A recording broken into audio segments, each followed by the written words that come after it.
There's been a lot of legal tech conferences recently, and there is this time of this season of the year, there's lots of conferences to go to. And I don't know about you, but when I go to a legal technology conference, it's great fun, lots of energy, lots of excitement, but I often come away with this sort of blend of feelings, one of which is usual sort of slight mild depression, because I feel miles behind what others are saying from the stage, and I'm like, oh wow, how are you doing that? I can never do what you're doing, or you're miles ahead of us. Also slight disengagement, because I just don't know where to start often when you hear what some people are saying. Where do you actually start on this transformation journey? And then I also say, how do people have time to do this? Don't they have clients and chargeable hours targets and all the other pressures? How are people doing this and bringing about this transformation? And I was chewing on that, and I was thinking, well, why do I often feel like that, and what's that all about? And I thought, well, what I want to do today is, hopefully, none of you will come away with that feeling. You'll all feel inspired. Each of the talks will have some practical relevance to you. And I just want to talk to 7 very simple, short, practical lessons that I've learned as I've been on the journey with Eversheds the last few years, looking at legal transformation in real estate. We've got roughly 450 commercial real estate lawyers at Eversheds. We have a blend of work across the occupier space, the landlord space, the development space, the planning space, all across the life cycle and industry of real estate. And we're trying to bring them all on a transformation journey, which is easier said than done. But I've tried to keep these 7 points just grounded, practical, and based on what has actually tangibly moved the needle for us as we've grown our proposition into what, when we look at our return on investment year on year now, is a 7-figure sum for us as a team in the technology and legal project management space. Of course, innovation, so it has to have a light bulb. So I just want to, and I've got 7 pictures really to talk to you about. When I present, I try to avoid words. So the first point is really around team building. And especially if you're at the start of a transformation journey or an innovation journey, it's how do you build that team well? If you have had the chance to do so, you will know that experience of scanning CVs and everyone's got in there, helping to deliver, supporting the rollout of innovating this process. And it all sounds fantastic, and it's all likely true in some ways or others. But really, if you're wanting to get into transformation work in real estate, especially, I've found, you need people that are very, very grounded and have got a good level of experience and often scars from doing transformation work before. Because often this cartoon sort of speaks to you, give the role of transformation, you're young, you must understand computers, you can be our transformation lead. But actually, when you look at transformation and the people who move the needle in the transformation space, they've lived it, they've got those scars, they've done the delivery work, they've gone through the pain, and yet they've come back for more because they enjoy it, and they want to actually have lived innovation for a while, and they want to continue in that space. And you also need to make sure that, because transformation isn't really about technology, it's about changing the way people work, which is very, very difficult to do. You need to have a really strong sponsor when it comes to the work. Think of it from the perspective of your users, and a lot of you I know are lawyers here, practicing lawyers, so forgive me, this is going to be a complete generalization and you probably disagree, but when I observe lawyers, you are naturally and financially rewarded for being innovative risk averters. Your job is to navigate risk for your clients and to do it as innovatively as you can. But that risk aversion, you are financially rewarded and promoted for being a good risk averter. So when it comes to then change and asking people to take a risk and change how they work, change and augment the way they work, which has been very successful for them for a number of years and likely been a good career up to that point, it's hard to do. But with a senior sponsor, you can use the currency that they have built up as a leader to transform in that space. It's security for lawyers when they see lead partners taking the role forward. If they want to change, others will change with them. So think about team composition, people who have lived it and still love it, and think about that senior leadership and sponsorship for your proposition. The second one, and this image, I've got 2 little kids, and it absolutely just smacked me between the eyes when I saw it. And really, there's no substitution for FaceTime. I trialed this actually yesterday with my 4-year-old again. We were just playing. He's into board games at the moment, all these little ones that 4-year-olds do. And I just brought out my phone as we were in the middle of a game, and I saw the change in him in that moment when he saw that my phone was out, my focus had gone to the technology away from him, and he changed as a result. And it is a small experiment version of, but you see, the more we use technology, the impact it has on relationships. And the amount of times, a couple of people from my team here, and the amount of times I say, let's pick up the phone. Only if you can't see the person in face-to-face. It should be face-to-face, then phone, then email. We are dying, aren't we, under email communication. If you want to innovate and transform and really get under the skin of the issues that your lawyers have and that you want to fix, you've got to do so with some FaceTime. The most successful product that we've launched recently, with about 300% increase compared to the 12 months when we had it previously, we watched, why aren't people adopting this technology? You've told us you need it, you've told us your problems, this is a solution that meets your problems. And what it came down to is we went around all our offices and did like a Year 9 ICT class. Bring your laptop, come here, here's a worksheet. We're going to work through these problems together, and we're going to talk about it. As soon as you do that, the usual change personas come out, the objections come out in the room, you're able to talk about them, and you're able to live it together with a group. And literally the next month we saw a 300% increase in a piece of technology. It's basic. This isn't rocket science, but it works. There's no substitution for FaceTime. Thirdly, is a product that I'm working on at the moment, specifically for lawyers. And really the point here is brevity, right? Brevity in communication and concise communication when you're looking at legal transformation.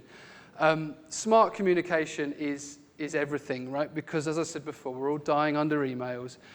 Our lawyers all the time are being asked to look at new systems, new ways of working. They've got 101 clients shouting at them, transactional pressure all the time. So if you want to communicate with impact when it comes to technology and change, you need to be really careful in how you do so. A little acronym that I find quite helpful when talking about communication is how you reach the people, REACH. So is it real? Does it pass the sniff test? Why do I care? Ask yourself that as you're communicating with your lawyers and think from their perspective. Now, why do they care? Why should they care about what you are saying to them in, whether it be an email, a Teams, a meeting? Why do they care? Is it real? Is it grounded in a context that they care about? Is it engaging? You want to hold people's attention when it comes to communication.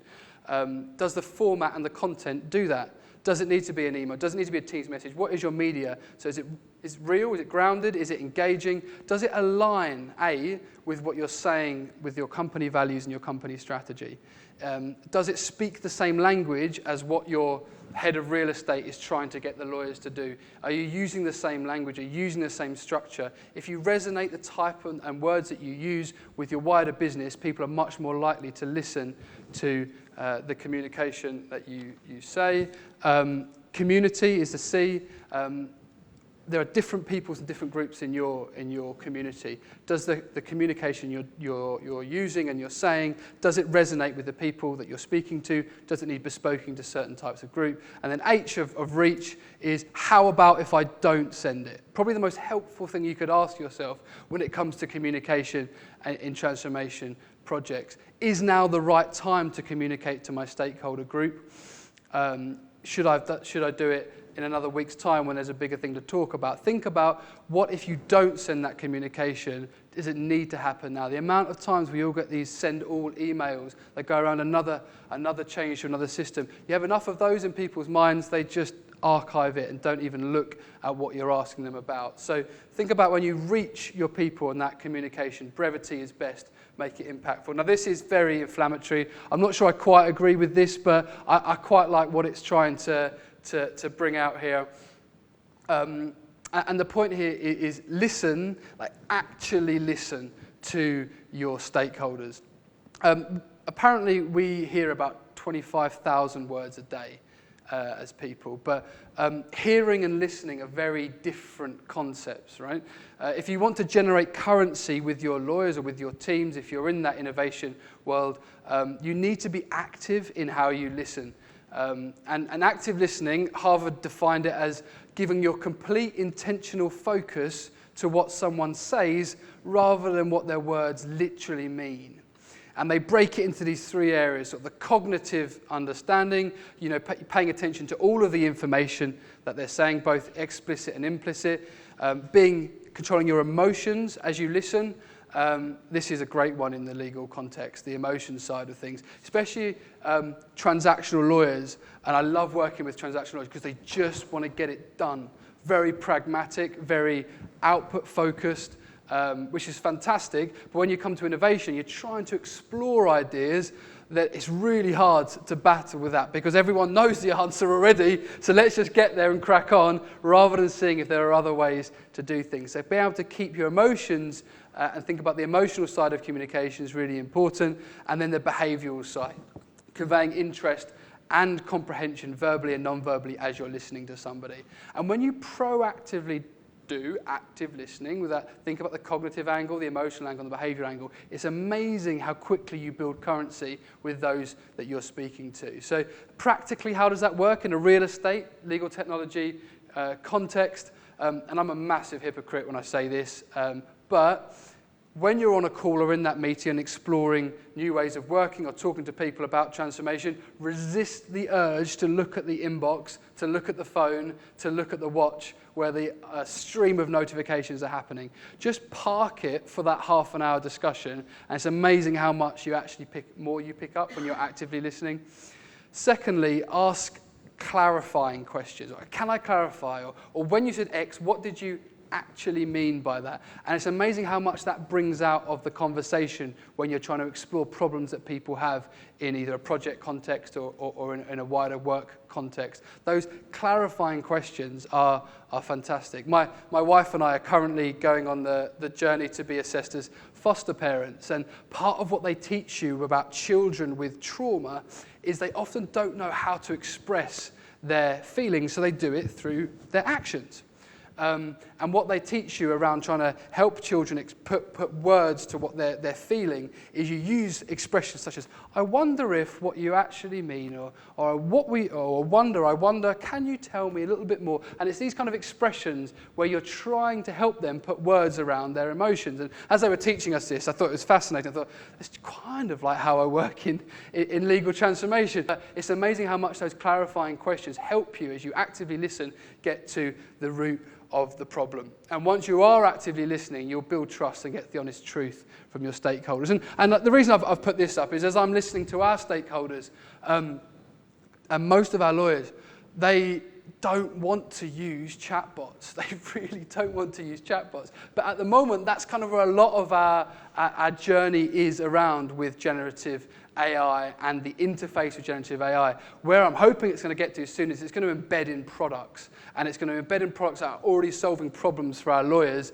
and it will be in the workflow of the tools that we already use. It's kind of like, do you remember before there was the iPod, you used to sort of physically burn your CDs on your desktop computer, and you'd be there like labeling them all and getting everything structured and organized so you could carry around a sort of more compact version of your music. I feel that's kind of what chatbots are and generative AI. And then iTunes came along and smashed all of that out, and you could just download everything already organized, already structured. It worked in the way you wanted it to straight away. And I feel like chatbots are kind of that really manual stage we're at the moment of trying to work with generative AI, and it's absolutely fantastic potential it's got, but there is a lot more to come. So chatbots, and I don't think they are the actual way forward in this. Right, three more little points now. I'm smashing innovation bingo. I've talked about generative AI. We've got a light bulb, and now I've got a picture of Kodak. So there you go. Why Kodak? Well, they're always held up, aren't they, as this great example of a company that ignored the warning signs, they refused to innovate, and they paid the ultimate price for doing so. But it's a lot more nuanced than that. They actually created the first digital camera. People said they didn't invest. They spent billions in research on on digital film.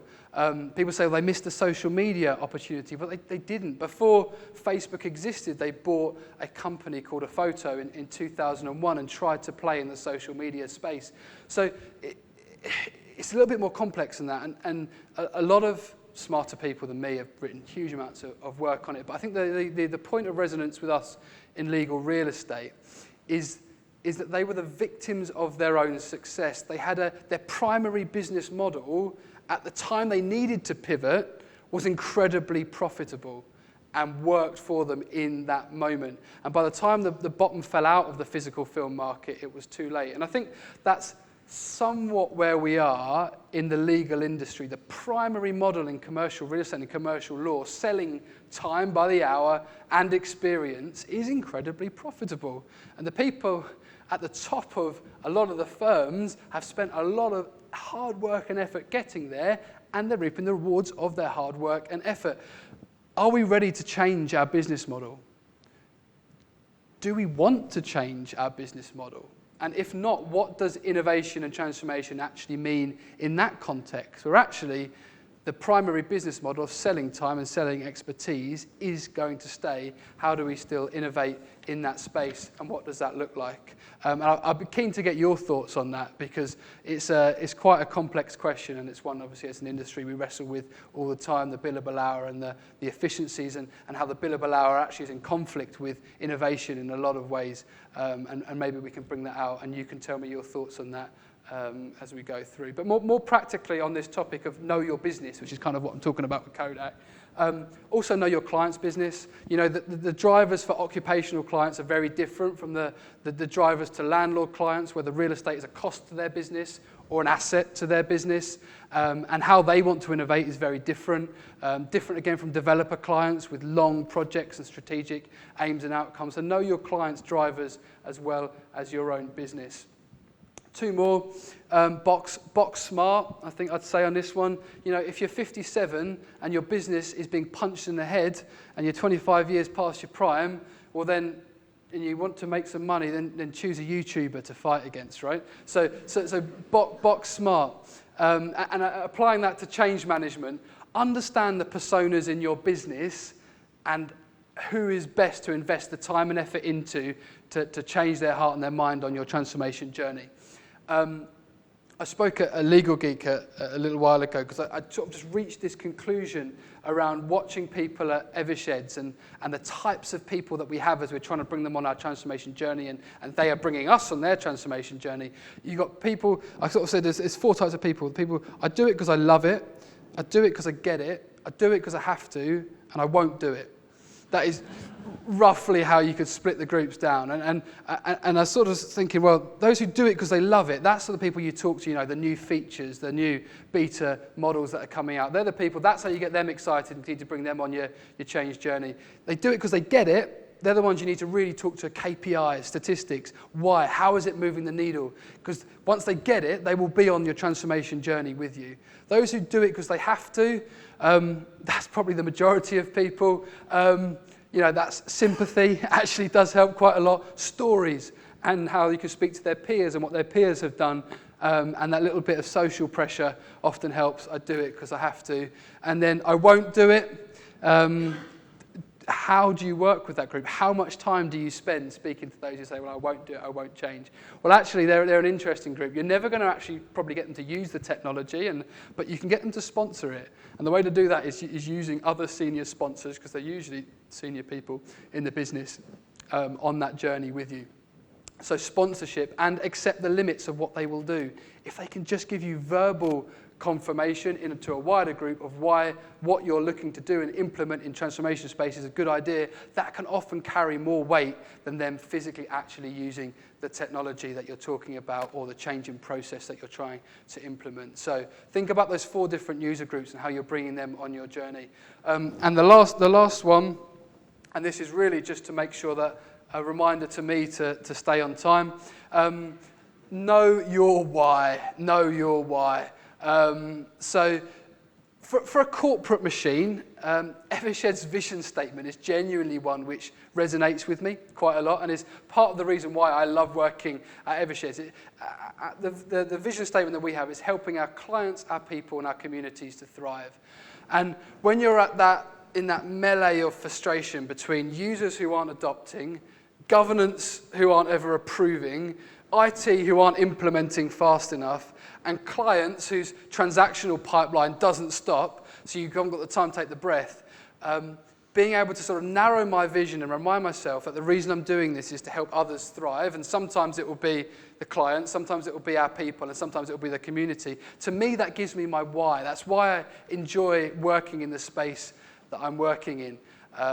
It also gives me a very quick way of assessing any new project that comes across my desk or idea. Does it help either our clients, our people, or our communities to thrive? If not, doesn't resonate with our business. If it does, okay, let's explore it a little bit further. Know your why. So innovation bingo is complete. We've talked through some of the topics that probably you've heard about, but really, like I say, my passion for talking today is to say that each of us have a role to play in the innovation journey, and it doesn't need to be, although there absolutely is a place for the data lake and the really complicated technology that adds a huge amount of value, and there are people who are very good at the technological side. When it comes to transformation, it's not always about technology. It's about some of these practical, simple ways that you can bring your team on the journey. And when you move the needle across a whole department or a whole team through using some of these techniques, it really can create a difference and create a culture that starts to become a little bit infectious. So hopefully that was helpful. And I think there's a Mentimeter question now to wrap that bit up. Thank you very much.